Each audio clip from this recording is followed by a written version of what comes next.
Hello everyone, welcome back to my channel open your study mode. आज हम पढ़ेंगे macro economics, meaning, basic line, author definition and characteristics. तो चलिए देखते हैं मीनिंग। मैक्रो इकोनॉमिक्स पूरी इकोनॉमी से डील करती है। Macro economic deal with the study of whole economy. It study aggregate unit rather than individual unit. ये एक सिंगल यूनिट की स्टडी नहीं करती, ये एक ग्रुप ऑफ यूनिट्स की स्टडी करती है।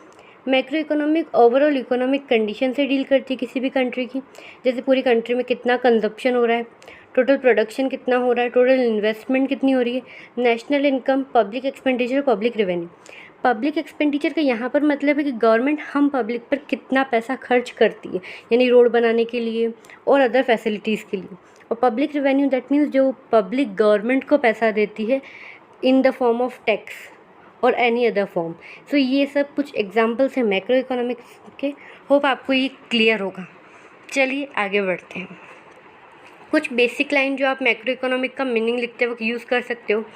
मैक्रो इकोनॉमिक्स मैक्रो जो वर्ड है वो भी ग्रीक वर्ड से लिया गया है, मैक्रोस से, जिसका मतलब होता है लार्ज यानी बड़ा।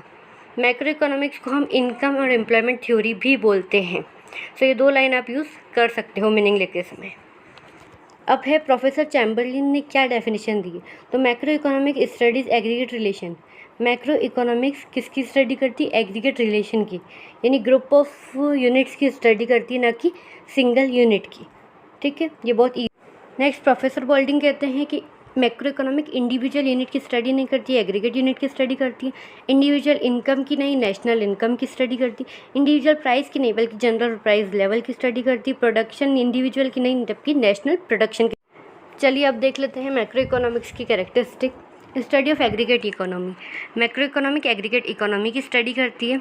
Macro economic studies aggregate economy which include, जिसमें क्या क्या आता है? टोटल कंजप्शन, पूरी कंट्री में कितना कंज्यूम किया जा रहा है, कितना टोटल प्रोडक्शन हो रहा है, टोटल सेविंग कितनी हो रही है, टोटल एम्प्लॉयमेंट कितना है, रैदर देन इंडिविजुअल यूनिट, यानी एक सिंगल यूनिट की स्टडी नहीं हुई, एक पर्सन कितना सेव कर रहा है, ये नहीं, पूरा एग्रीगेट। ओके, सो नेक्स्ट है सब्जेक्ट मैटर टू स्टडी। कौन कौन से मैटर पे हम स्टडी करते हैं मैक्रो इकोनॉमिक्स के अंदर? Macro economic study the overall condition of economy in a country. Macro economy जो है पूरी कंट्री की जो इकोनॉमी है उसकी स्टडी करती है।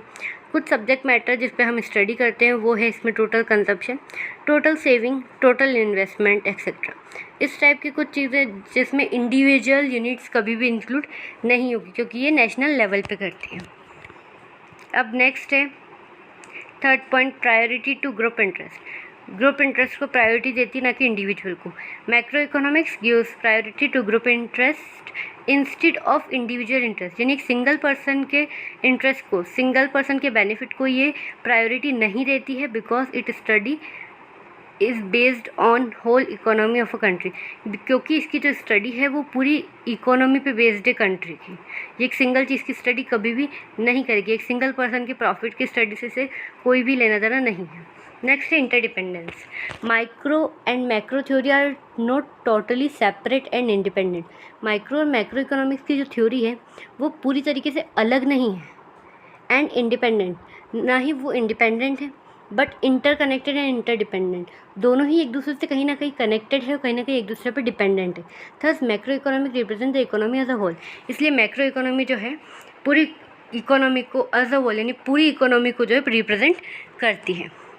अगला है ब्रॉडर पर्सपेक्टिव। आपको खुद को पता है जब कोई पर्सन एक यूनिट की जगह पूरे कंट्री के लेवल पे जिस चीज़ की स्टडी करे उसका पर्सपेक्टिव भी ब्रॉडर यानी बड़ा होगा। मैक्रो इकोनॉमिक नेशनल और इंटरनेशनल इशू से डील करती है, ना कि छोटे वेरिएबल्स यानी स्मॉल वेरिएबल्स से। इसलिए हम कह सकते हैं इसका पर्सपेक्टिव, इसका जो एरिया है वो बहुत ज़्यादा ब्रॉडर यानी बहुत बड़ा है। ओके, होप्स आपको कैरेक्टरिस्टिक क्लियर होंगी। आप इनके पॉइंट्स लेकर थोड़ा सा मैटर अपने अकॉर्डिंग भी कैरेक्टरिस्टिक में इंक्लूड कर सकते हैं। Thank you for watching. Please like, share and subscribe my channel. Open your study mode. Bye bye.